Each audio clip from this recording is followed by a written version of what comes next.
नमस्कार. मालिकेच्या आजच्या भागामध्ये आपल्याला खूपच जबरदस्त असा ट्विस्ट पाहायला मिळणार आहे. संगीताची आता चांदेकरांच्या घरी एंट्री होणार आहे. कला अद्वैतचा संसार सुरळीत करण्यासाठी, त्याचबरोबर नैनाची काळजी म्हणजे नैना प्रेग्नंट आहे, तिची काळजी घेतली पाहिजे, यासाठी संगीता चांदेकरांच्या घरी येणार आहे. आणि संगीता चांदेकरांच्या घरी येताच नैनाचं लवकरच बिंग फुटणार आहे. हे सगळं आपल्याला या व्हिडिओमध्ये पाहायला मिळणार आहे. त्यासाठी हा व्हिडिओ शेवटपर्यंत पहा. कला आणि अद्वैत, कलाच्या पदराची गाठ ही अद्वैतच्या घड्याला बसलेली आहे आणि ते काही निघत नाही. दोघं जण ते काढत असतात.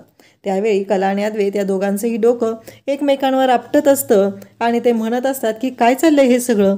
अद्वैत म्हणत असतो की खरे बास हा आता. कलाचंही तेच चालू असतं. आणि तेव्हा मात्र तिथे आलेली असते ती म्हणजे रजनी. रजनी म्हणते की चालू द्या कसं आहे, देवी आईने, आई अंबाबाईने पक्की गाठ बांधलेली आहे एकदम, ती काय सुटणार नाही यातून, असं ती बोलत असते. आणि तेव्हा अद्वैत आणि कला एकमेकांकडे पाहत असतात. तेव्हा रजनी म्हणते की अगं कला, मी यासाठी आले होते, तू मिसळीसाठी मटकी भिजत घातलेली आहेस का? तेव्हा कला म्हणते सॉरी रजनी मॅडम, माझ्याकडून विसरली. त्यानंतर कला आणि अद्वैत दोघंही सोडवत असतात. तेव्हा रजनी म्हणते ठीक आहे, होऊ दे सावकाश तुमचं, सोडवा ते तुम्ही आणि नंतर मी पाहते, असं रजनीचं म्हणणं आहे. आणि मग रजनी म्हणते की मी मिसळ टाकते, मिसळीसाठी मटकी भिजत टाकते, तुमचं चालू द्या, असं म्हणून तिथून जाऊ लागते. कला आणि अद्वैत दोघंही सोडवण्याचा प्रयत्न करत असतात. ही गाठ बसलेली आहे आणि ती सोडवली पाहिजे असं त्यांनाही वाटत असतं आणि त्यामुळं त्या दोघांचेही तेच प्रयत्न सुरू असतात. त्यानंतर आपल्याला पाहायला मिळतं की कला आणि अद्वैत एकमेकांकडे पाहत असतात आणि दोघंही शेवटी आता एकमेकांच्या आधाराने ती गाठ सोडवू लागलेले आहेत. आणि त्याचबरोबर इकडे आपल्याला पाहायला मिळतं की इकडे अद्वैत कलाला म्हणत असतो काय आहे हे, आज जरा खरे. आणि कला पण म्हणत असते की चांदेकर, असं दोघांचं सुरू असतं. आणि त्याचबरोबर इकडे आपल्याला पाहायला मिळतं की कला म्हणते की चांदेकर बासा आता, खूप झालं, इतक्या वेळ झालं मी ऐकून घेते, म्हणून वाटेल ते बोलू नकोस, असं कला स्पष्टपणेच अद्वैतला सांगत असते, त्याच्यावरती ओरडत असते. आणि त्याचबरोबर अद्वैतही म्हणत असतो आणि दोघंही एकमेकांच्या मदतीने ती गाठ सोडवतात. आणि दोघंही एकमेकांकडे पाहून म्हणतात की खरंच आपण दोघांनी जर एकत्र काम केलं तर याचा आपल्याला पर्याय बघितला ना कसा मिळत आहे, त्याला सोल्युशन मिळतच आहे, मग आपण ही स्ट्रॅटेजी वापरूया, असं अद्वैत आणि कला ठरवतात. आणि मग सेम पिंच म्हणत कला अद्वैतला चिमटा काढते. अद्वैत म्हणतो हे काय? कला म्हणते पहिल्यांदा एकमत झालंय ना आपलं, म्हणून करते हे सगळं. तेव्हा कला आणि अद्वैत एकमेकांकडे पाहत आहेत. इकडे नैना आणि राहुल रूममध्ये आलेले असतात.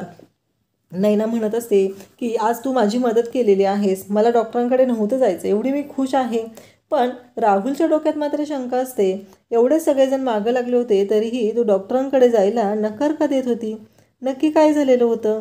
आणि का मला काय म्हणायचं आहे, हे काय आहे, हे सगळं काय आहे, हे सगळं बोललं जात असतं.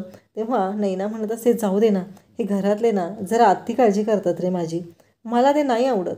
आणि इकडे कला म्हणत असते की काही झालं तरी नैनाताईकडे गेलं पाहिजे आणि नक्की काय प्रॉब्लेम आहे आणि हे सगळं आपण तिला विचारलं पाहिजे, असं कला बोलत असते. आणि त्याचबरोबर कला नैनाच्या रूममध्ये जाते. तिथे गेल्यानंतर कला विचारू लागते. आणि इकडे कला म्हणत असते की काही झालं तरी आता एक गोष्ट लक्षात ठेव, माझी काळजी घ्यायला माझा नवरा इथं समर्थ आहे, तू नको मध्ये येत जाऊस, काही गरज नाही आहे तुझी मला, असं नैना स्पष्टपणे कलाला सांगते. तेव्हा कला म्हणते नैनाताई काय आहे हे? अगं तुला त्रास होत होता, त्यानंतर काही त्रास झाला आहे का म्हणून आलेले आहे, आणि तू डॉक्टरकडे जायला नाही का म्हणत होती? नैना म्हणते कला एक गोष्ट लक्षात ठेव, तुझ्या लायकीत तू राहायचं, इथं माझा नवरा माझी काळजी घ्यायला समर्थ आहे. आणि त्याचवेळी राहुलही तिथं असतो. राहुलही म्हणतो मी माझ्या बायकोची काळजी पूर्णपणे घेऊ शकतो. आणि कला आणि पुन्हा म्हणतो की कलाबाईनी तू लांबच राहा आमच्यापासून, असं तो बोलत असतो. आणि नैना पण म्हणत असते माझा नवरा बेस्ट हजबंड आहे, तुझ्या नवऱ्यासारखा नाही आहे की तुझी तो काळजी घेत नाही, असं नैना बोलत असते. त्यानंतर आपल्याला पाहायला मिळतं संगीता इकडे भाजी निवडत असते. तिच्या डोक्यात विचारांचं चक्र चालू असतं. आणि संगीता मग कलाला कॉल करते. कलाला कॉल केल्यानंतर कलाला संगीता म्हणते की काय झालं कले?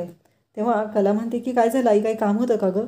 तेव्हा कलाला आई म्हणते की नाही गं, असं सहजच केला होता मी. त्यावेळेस कला विचारू लागते की आई मला एक विचारायचं होतं, अगं गरोदरपणात आता उलट्या होणं म्हणजे चांगलं नसतं का? कारण त्यावेळेस लगेच संगीता म्हणू लागते की काय झालेलं गं, असं का विचारतेस, नैनीला काही त्रास झाला आहे का? तेव्हा कला सांगते की अगं तिनं बाहेरचं खाल्लेलं होतं ना, त्यामुळं तिला जरा त्रास झालेला आहे आणि डॉक्टरांकडे जायला ती नाही म्हणत होती. तेव्हा संगीता म्हणते का का नाही म्हणत होती ती डॉक्टरांकडे जायला, म्हणजे असं काय घडलं म्हणून तिला डॉक्टरांकडे जायचं नाही आहे. तेव्हा कला म्हणते नाही माहिती, पण ती नाही म्हणत होती ना डॉक्टरांकडे जायला, म्हणून मी आपलं तुला विचारावं म्हणून विचारलेलं आहे. तेव्हा संगीता म्हणते की अगं कसं आहे, सुरुवातीचे 3 महिने उलट्या होत असतात तेव्हा काही नाही आहे, पण नंतर मात्र काळजी घेतली पाहिजे, नंतर उलट्या होणं चांगलं नसते. हे बोलल्यानंतर इकडे कला त्याचबरोबर संगीता यांना दोघींनाही कळतं की नक्कीच काहीतरी वेगळा प्रॉब्लेम आहे आणि तो प्रॉब्लेम काय आहे हा शोधायचा आता कला प्रयत्न करू लागते. संगीता म्हणते की आता मलाच याच्यावरती काहीतरी उपाय काढला पाहिजे असं संगीताच्या डोक्यात सुरू होतं आणि संगीता म्हणू लागते की आता बघते मी. इकडे काजलला जेव्हा सोहम म्हणालेला असतो की अगं लग्न ही खूप चांगली गोष्ट आहे, खरंच तू करून टाक लग्न, आणि त्यामुळं काजलला खूप राग आलेला असतो, काजलची खूप चिडचिड होत असते आणि काजल म्हणत असते की याला काय जातं म्हणायला, लग्न करून टाक, आणि याचं काय चाललं आहे नक्की असं म्हणत काजल ही सोहमला कॉल करायला घेते. परंतु सोहम मात्र काजलचा कॉल लगेच उचलतो आणि म्हणतो काय झालं, म्हणजे फायनल झालं का ते असं विचारू लागतो. तेव्हा काजल म्हणते काय चाललं आहे रे तुझं. तेव्हा सोहम म्हणतो की मी पण थोडं, ती माझी फॉरेन रिटर्न मैत्रीण आहे ना, मी तुला तिच्याबद्दल सांगितलं होतं, माझं आणि तिचं ट्युनिंग चांगलं जमतं आहे, तर मी विचार करतो आहे की तिच्याबरोबर. त्यावेळेस काजल म्हणते म्हणजे नाही, तू पण आता लग्न करतेस ना, म्हणून मी विचार केला की माझी ती मैत्रीण आहे ना फॉरेन रिटर्न आलेली, आमच्या दोघांचं चांगलं जमतही आहे, तर मला वाटतं आहे की मी तिच्याबरोबर थोडा विचार केला पाहिजे. तेव्हा काजलला मात्र खूप राग आलेला असतो. काजल म्हणत असते तू गप्प बस रे, आणि तिचं हे चिडचिड वागणं आणि ती फोन कट करते. सोहमला मात्र मज्जा येत असते. सोहमला असं वाटत असतं की चला, म्हणजे ही पोरकी आत्ता तरी कुठंतरी मान्य करेल. इकडे संगीता येते. काजलला म्हणते काय झालं, तू कसल्या टेन्शनमध्ये आहेस का, लहानपणापासून बघते ग तुला, अशी डोक्यावरची टोपी हातात घेऊन त्याच्याशी तू खेळत बसते ना, तेव्हा काहीतरी तुला टेन्शन असतं म्हणूनच करत असते, काळजी करू नको आहे ना मी, असं म्हणत तिला जवळ घेते. इकडे आता सगळेजण बसलेले असतात, सगळेजण असतात, सगळ्यांना चहा देत असते ती म्हणजे आपली कला आणि रजनी. मग रजनी चहा देताना लगेचच नैनाला म्हणते की नैना तू चहा नको घेऊस असं डायरेक्टली सांगू लागते. आणि त्याचबरोबर असं म्हणता क्षणी त्यानंतर आपल्याला पाहायला मिळतं की नैनाला तिनं म्हणालेली असते की तू चहा घेऊ नकोस. त्याबरोबर इकडे आपल्याला पाहायला मिळतं की नैना विचार करते की मी का चहा घ्यायचा नाही. त्यावेळी इकडे संगीता तिथं आलेली आहे आणि संगीता म्हणत आहे की बरोबर आहे त्यांचं, तू चहा घेऊच नको, कारण तू चहा घेतला तर तुला त्रास होईल ना. हे सगळं चालू असतं आणि त्याचबरोबर आपल्याला पाहायला मिळतं संगीता आलेली आहे. संगीता आलेली पाहून सगळेजण खुश होतात, कलालाही भारी वाटतं. पण संगीता अचानक का आलेली आहे याचा त्रास मात्र सरोजला होऊ लागलेला असतो. सरोजला असं वाटत असतं की काही झालं तरी ही बाई इथं का आलेली आहे, हिनं आमच्या घरी यायची गरज काय आहे, असं सरोजचं म्हणणं असतं. तुम्ही का आलात हा प्रश्न ती विचारते. तेव्हा संगीता सांगते की कसं आहे, माझ्या नैनीची तब्येत जरा बिघडली होती ना, म्हणून आले, तिची काळजी वाटते, चौकशी करायला आली. तेव्हा आबाही तिथं असतात. आबा म्हणतात बरं झालं तुम्ही आलात, कसं आहे पोरीला तेवढंच तुमच्याबरोबर बरंही वाटेल असं आबा बोलत असतात. परंतु इकडे संगीताच्या येण्याने नैनाला त्याचबरोबर सरोजला मात्र खूपच वाईट वाटलेलं असतं. ही संगीता का आलेली आहे हा प्रश्न पडलेला असतो आणि त्याचबरोबर संगीता इथे आलेली आहे तर तिचा काय उपयोग आहे, ती कशासाठी आलेली आहे हा प्रश्न पडलेला असतो. त्याचबरोबर इकडे 2 सफरचंद येताना संगीताने पिशवीतून आणलेले असतात आणि ते नैनाकडे देते. ते पाहून सरोज म्हणते की 2 सफरचंद आणलेत, म्हणजे पेशंटला बघायला जाताना आपण फळं घेऊन जातो, पण तुम्ही ही 2 फळं आणलेली आहेत, त्याच्या मागचं लॉजिक मला काही कळलं नाही. तेव्हा संगीता शांतच राहते आणि नैना पण म्हणते की आई तू 2च ॲपल आणलेत. संगीता काहीच उत्तर देत नाही.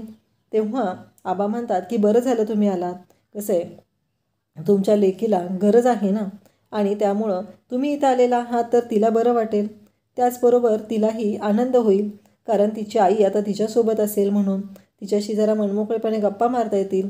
बघा लेकीला ह्यावेळेस आईची गरज असते आणि बरोबर तुम्ही ते ओळखलेलं आहे आणि तुम्ही आलेला आहात, हे आबा बोलत असतात.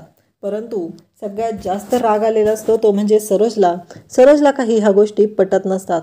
सरोजचं असं म्हणणं असतं की यांनी येथे यायची काहीही गरज नव्हती. आणि त्याचबरोबर संगीता सगळ्यांना सांगायचा प्रयत्न करत असते की ती इथं कशासाठी आलेली आहे, परंतु कोणी तिचं ऐकूनच घेत नसतं. आबा मात्र बोलतच असतात. तेव्हा कला म्हणते की आबा, माझ्या डोक्यात एक आलं होतं की आपण नैनाताईची काळजी घेण्यासाठी एखाद्या मावशींना वगैरे आपण ठेवूया का इथे. तेव्हा आबा म्हणतात की चांगली आयडिया आहे. लगेचच सरोजच्या तोंडून पैशाचा विषय निघतो. सरोज म्हणू लागते की तुझ्या बहिणीवर, म्हणजे आता ह्या खरेंच्या पोरीवर आपल्याला पैसे उडवावे लागणार म्हणायचं, आणि आपण का उडवायचे आहेत ते पैसे, असं बोललं जात असतं. तेव्हा कला म्हणते की मी देईल ते पैसे. तेव्हा लगेचच सरोज पुढचं तिचं उत्तर तयार असतं. तू कुठून देणार आहे? चांदेकरांकडूनच घेणार आहे ना. चांदेकरांचेच पैसे चांदेकरांना तू देणार आहेस, आणि अवतार असा आणणार आहे की तू स्वतः कमवलेले आहेत. पण सरोजच्या एक गोष्ट मात्र लक्षात येत नाही, ती म्हणजे की तिच्या कंपनीत, तिच्या चांदेकर ज्वेलर्समध्ये जी व्यक्ती काम करत आहे त्या व्यक्तीनं त्या पैशांचं काय करायचं हा सर्वस्वी अधिकार त्या व्यक्तीला असतो. म्हणजे कंपनीत काम करणाऱ्या मालकाला नसतो, तर ज्याला पगार दिलेला आहे त्यांनी त्या पगाराचं काय करायचं हा अधिकार फक्त त्या व्यक्तीलाच असतो. सरोज मात्र वारंवार सोयीने तिचे अर्थ बदलत असते, सोयीने प्रत्येक गोष्ट चेंज करत असते. तिला असं वाटत असतं की काही झालं तरी ह्यांना असं वाटत आहे, पण हे असं नाही, हे माझ्या पद्धतीनं झालं पाहिजे, असं सरोजचं म्हणणं असतं. इकडे तिथे रजनी आलेली असते. रजनी म्हणते की चहा आणते तुमच्यासाठी. संगीता म्हणते नाही, मी घरून येताना घेऊन आले, नको मला. कलाने असं बोलल्यानंतर आता इकडे रोहिणीच्या डोक्यात एक प्लॅन शिजू लागतो. रोहिणी म्हणते की संगीताबाई आली आहे, हिलाच आपण वापर करून घेऊया आणि हिलाच आपण इथं ठेवूया. आणि ती म्हणते की माझ्या डोक्यात एक आहे की मला काय वाटतं माहिती आहे का, कलाची आई जी आहे ना तीच इथे राहील आणि नैनाची काळजी घेईल. तेव्हा आबा म्हणतात की काहीच हरकत नाही आहे.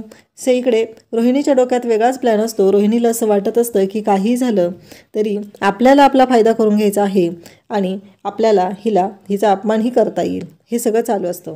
संगीता म्हणते की हो, मी त्याच तयारीनं आलेली आहे, असं संगीता बोलते. तेव्हा अद्वैत म्हणतो अरे देवा, हे काय होऊन बसलेलं आहे.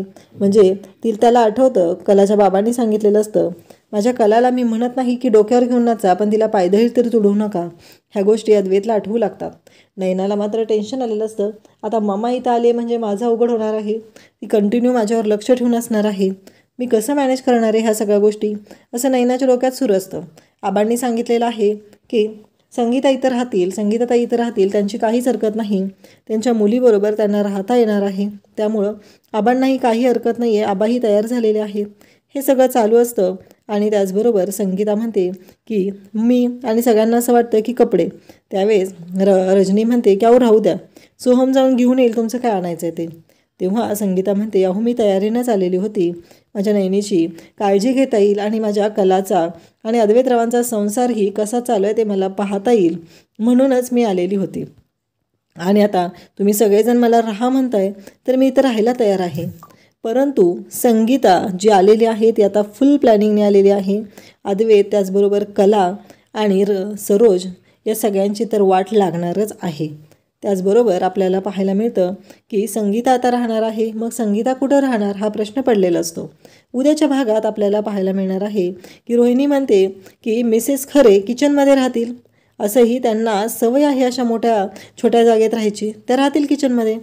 एवढी मूर्ख रोहिणी असते की एवढं मोठं चांदेकरांचं घर आहे, पण घरी आलेल्या आपल्या सुनेच्या आईला आपण साधी चांगली वागणूक देऊ नये, तिला चांगली झोपायची सोय करू नये, एवढी पण अक्कल तिच्याकडे नाही. शेवटी श्रीमंत जे आहेत त्यांची अक्कल इथं दिसत आहे की ती कशा पद्धतीनं वागू शकतात आणि गरिबाचा कशा पद्धतीनं अपमान करत आहेत. सरोज तर आहेच, कलाचा अपमान होत होता, आता संगीताचा अपमान करायलाही या सगळ्याजणी सज्ज झालेल्या आहेत. कलाला मात्र ही गोष्ट अजिबात आवडलेली नाही. कलाला राग आलेला आहे.